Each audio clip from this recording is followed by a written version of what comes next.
Hey, it's summer. You know what that means? It's the Steam Summer Sale.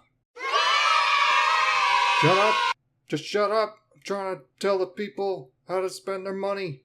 Let me do it! Some people go crazy and buy 10 or 30 or 11 games during these sales. That's cool, but I usually only grab a handful of games that catch my eye. Not because I'm an elitist, which I am, but because I'm poor, which I am. So here are some games I bought with dollars, and maybe you should too. These are games I haven't played enough to have a thorough opinion of, but I think they're pretty neat, based on my short impressions. So let's begin.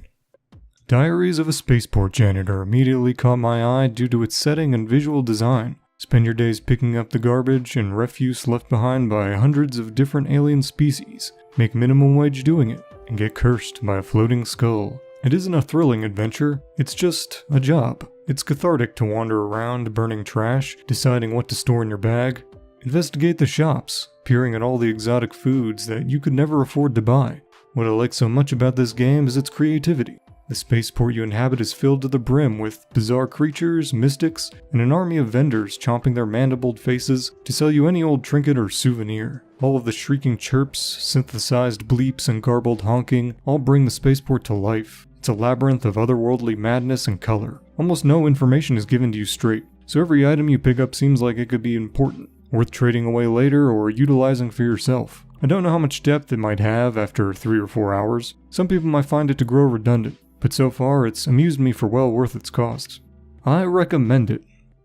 I'm doing the thing where I say whether or not I recommend the game. That's what I'm doing. Did I mention that before?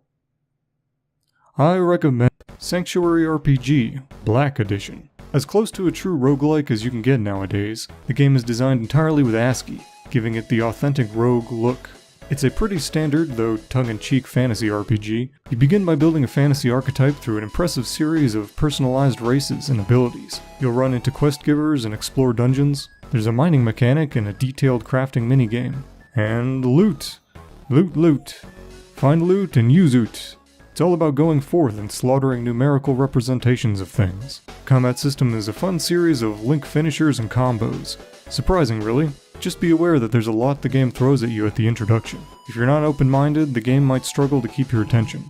As for myself, I have trouble looking at all this ASCII without going cross-eyed. It's impressively drawn, but so much so that all the detail sort of melds together and burns into my retinas. But that's just a personal dilemma. Don't listen to me, I'm just a guy. I recommend it, if you like ASCII-based RPGs. Otherwise, Heroes of Might and Magic 5, Tribes of the East. For many years I ignored this game, opting instead to tout Heroes of Might and Magic 3 as the true god king of the series, but after finally giving it a chance I regret my initial reservation. For those who aren't familiar with Heroes of Might and Magic, it's a turn-based, hero-centric fantasy strategy series.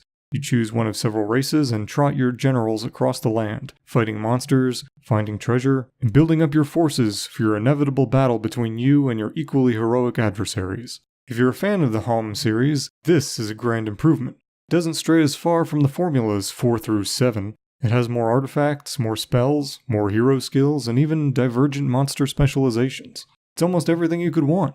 I still prefer the sprite work of the old Hom 3 over this new 3D art, but that's a minor complaint, really. Tribes of the East is technically an expansion, but it's a standalone. The only thing you'll be missing without the main game are some campaign missions. Otherwise, it has all of the content you'll need for hours of time dilation. Recommended, with an added star of favoritism, marked for intense bias towards a series or setting. Hooray! Impossible Creatures. More like impossibly creatures. Fuck! This game was made by Relic Entertainment, the literal Christ of strategy gaming, who died for our sins long ago.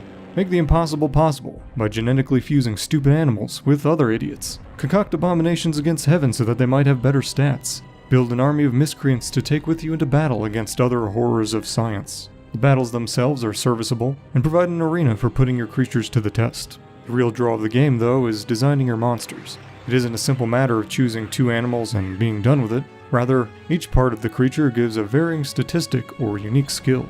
For instance, give a creature the body of a chimp and the head of a giraffe, and not only is he horrible, but allows him to see great distances, while also using its monkey arms to throw projectiles. If you end up digging this game, you'll probably dig deep, spending an embarrassing amount of time swapping around fish heads like a junior Dr. Moreau in training.